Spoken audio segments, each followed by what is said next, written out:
Welcome back to another episode of Axe Pro Tips with Agent Zero. Our friends at Raptors Uprising and Axe have teamed together to help bring you guys video series detailing, talking to, analyzing the NBA 2K League and more specifically, the Raptors Uprising.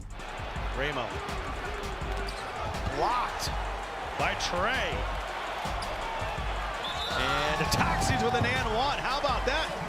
That's a series of events. That's the thing too. Ramo is going to get the posterizer animation. That's where you kind of... The Raptors Uprising headed into last week with the 2-game winning streak, was looking to extend it to 3 up against the Pistons. GT unfortunately couldn't do so, dropped the game losing by 10. It's out to Trey, too strong, but there's King Quay to get the board. Josh for 3.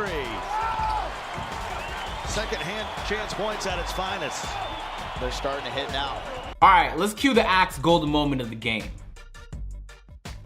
Make sure we get it right for you. Trey. Back to the Toxies. Bang. Upcoming week will be their final week before the next mid-season tournament, and the Raptors Uprising have to get back to doing what originally got them wins, and that's finding their identity. Rating the 2. Quay, spin. And got it to go. This is an incredibly interesting week because there's been a lot of changes made to the league build. There's been a patch that was introduced, and there's been a whole suite of different changes regardless of which position you play, which archetype, that's going to be affecting every single team. In a second, we're going to be talking to 1 through 5, otherwise known as Ogie, an analyst for the Raptors Uprising, and Chris, Detoxies, and we're going to get their take on a lot of the changes they expect to see this week with the new patch. Yeah, it's an important week for us. The new patch came out and we're just out there grinding. There's a couple of guys down there practicing with us from the area, and we're just looking to get ready. Yeah, Warriors Gaming is definitely not a team that we could sleep on. They got a couple great players, and I think they're still trying to figure out their roles and their positions and stuff, but they definitely got a great group of guys there, and they're kind of in a similar situation as us with losing by a couple points to good teams, and we definitely can't sleep on that team. Yeah, so definitely, we were on a 2-game, win streak, and we went into the week, thinking that we were going to get a win, and ultimately be, 5-5 by the start of the next tournament. And the Pistons, came out ready to play. They punched us in the mouth right away, and I think they really surprised us.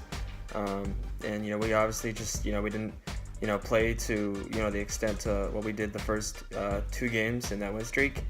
And, they played better than us. We really went away from, kind of the paint mashing that we did in the first 2 games.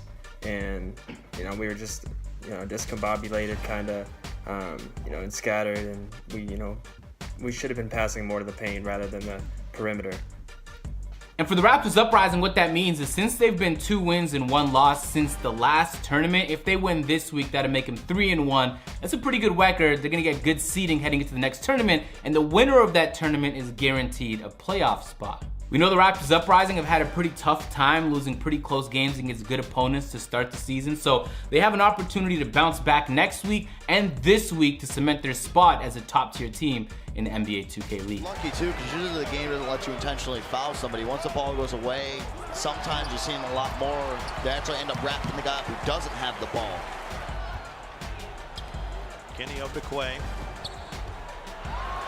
Josh. Still just a 2-possession game.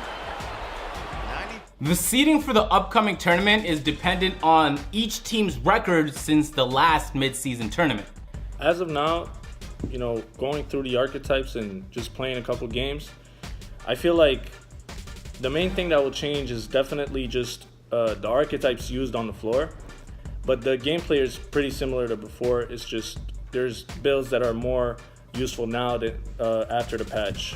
So, for example, the lock sharps are definitely better than they were before, and part of that is because the shooting is it got a little buff, and so there's builds that are better than before, and there's others that got nerfed, and we have yet to see what people are going to come out with, but we're figuring that out as we speak. So just being a sharpshooter, you always got to be ready to shoot.